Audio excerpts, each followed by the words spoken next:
সকলোকে স্বাগত মোৰ চেনেল জিঅ'ৰিলৈ। ফ্ৰেণ্ডছ, আজি আমি চাৰ্কুলাৰ টপ কাটিং আৰু ষ্টিচিং শিকিম। তেতিয়াহ'লে আৰম্ভ কৰা যাওক। মই ইয়াতে 1 মিটাৰ চিল্ক ফেব্ৰিক লৈছোঁ। এইটো ক্ৰেপ চিল্ক হয়। এইটোক ইকুৱেলি 4 ফল্ডত ফল্ড কৰি ল'ম।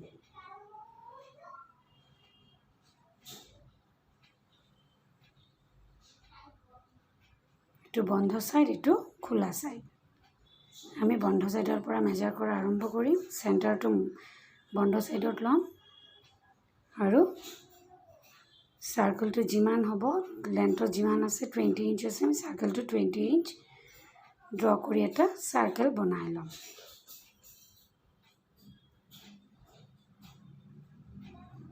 কোনোবাই যদি টপটো লম্বা অলপ বেছি বিচাৰে, তেতিয়াহ'লে কাপোৰটো তেনেকুৱাকৈ অলপ লম্বা ল'ব লাগিব।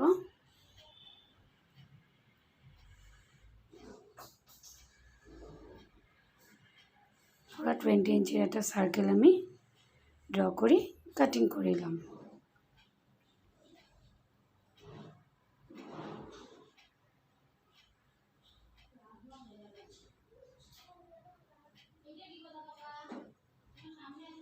হৈ গ'ল আমাৰ। এতিয়া চাৰ্কেলটোক আমি 2 ফল্ডত ফল্ড কৰি ল'ম। আগতে ড্ৰ কৰি ল'ম।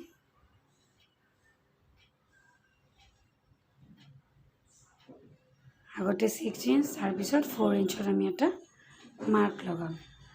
এই দুটা হ'ব আমাৰ শোল্ডাৰৰ মাৰ্ক এটা আৰু এটা স্লিভছৰ মাৰ্ক। সৰু সৰু দুটা কাট লগাই ল'ম।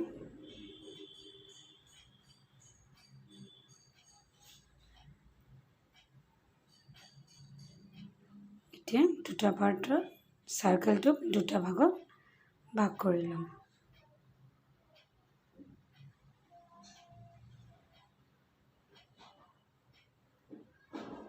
এতিয়া এই 4 ইঞ্চ যিটো লগাইছিলোঁ, সেই 4 ইঞ্চটো আমি 1 ইঞ্চ দবাই কেনে ষ্টিচ কৰিব লাগিব, য'ত মই ড্ৰ কৰি আছোঁ।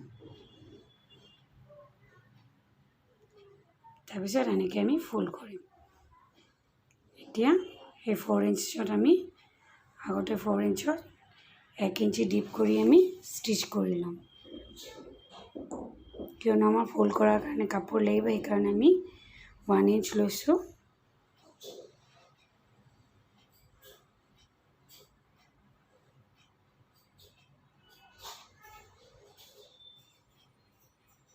এনাদাৰ ছাইডটো আমি একেভাৱে ষ্টিচ কৰি লওঁ।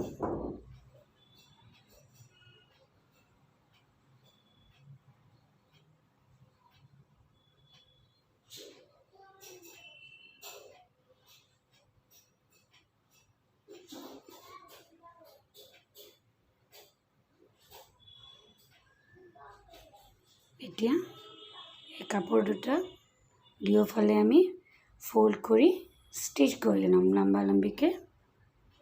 এইটো আমাৰ নেক আৰু স্লিভছ হৈ যাব, বেলেগকৈ ষ্টিচ কৰিব নালাগিব।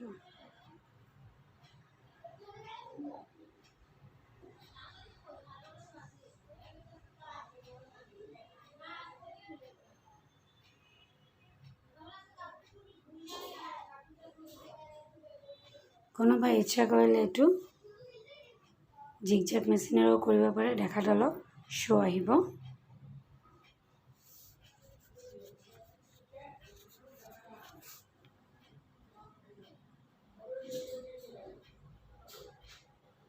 এনেকুৱাকৈ আমি অপজিট ছাইডটো ষ্টিচ কৰিম।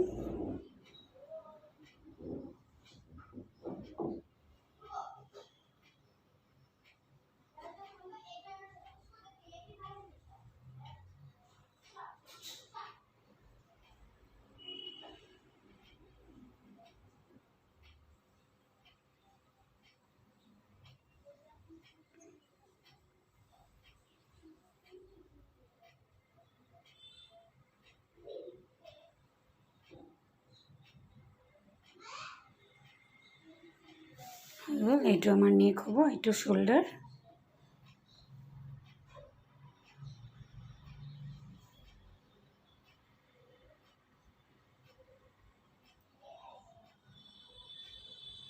এতিয়া আমি আৰ্মহোলৰ মাৰ্ক লগাম।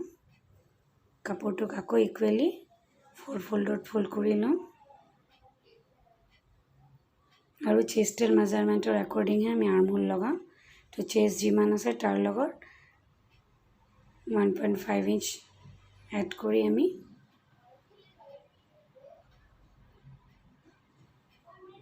এইটো হ'ল ডাউন 7 ইঞ্চ ডাউনত কৰিম আমি আৰু চেষ্টৰ 10 ইঞ্চত কৰিম।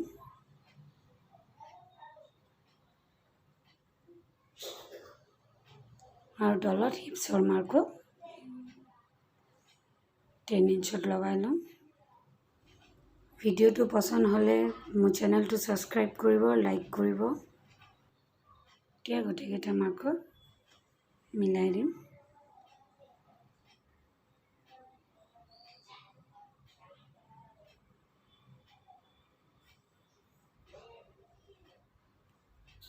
এতিয়া আমি হাতেৰে অলপ টেপ কৰি দিলে চকৰ দাগটো আমাৰ অপজিট ছাইডত আহি যাব। এইটোকো আমি দাগ কৰি ল'ম আৰু এই দাগত আমি চিলাই লগাই দিম। ফ্ৰেণ্ডছ, বহুতেই ইজি হয়, দেখাত বহুতেই এট্ৰাক্টিভ হয়। তো চবেই বনাব পাৰিব। পুৰাণা দুপট্টা থাকিলেও বনাব পাৰি।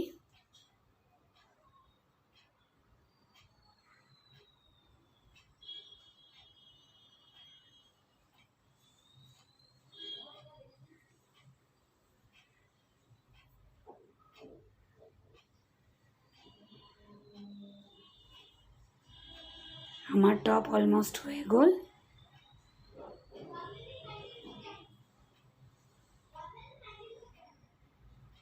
এতিয়া ছাইডটো আমি ফল্ডো কৰিব পাৰোঁ, পিকো কৰিব পাৰোঁ। মই পিকো কৰি ল'ম গোটেই ছাইডটো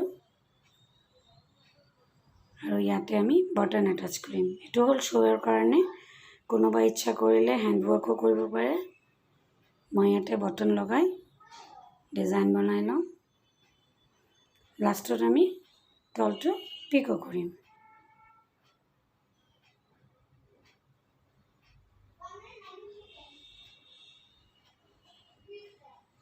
এইটো নৰ্মেল যিটো শ্বাৰ্টৰ বটন হয় এইটোৱে লগাইছোঁ শ্ব'ৰ কাৰণে। কোনোবা ইচ্ছা কৰিলে ষ্টিকাৰো লগাব পাৰে, পেচো লগাব পাৰে। এইটো ছাইডতো দুটা বটন লগাম। হৈ গ'ল। চাওক লুকটো কি ধুনীয়া আহিছে।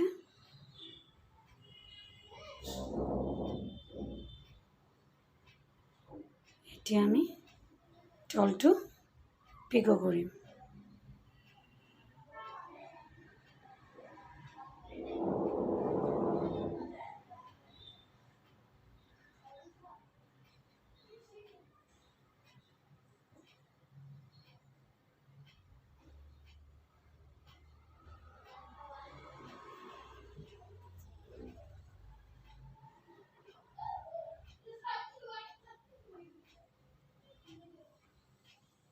আমাৰ কমপ্লিট হৈ গ'ল।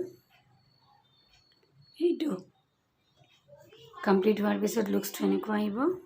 হাফ চাৰ্কেল এটা,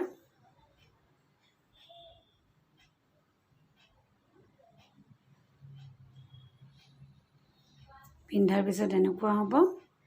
তেতিয়াহ'লে আজিৰ কাৰণে ইমানেই। চবে ভালে থাকিব। টেক কেয়াৰ, বাই বাই।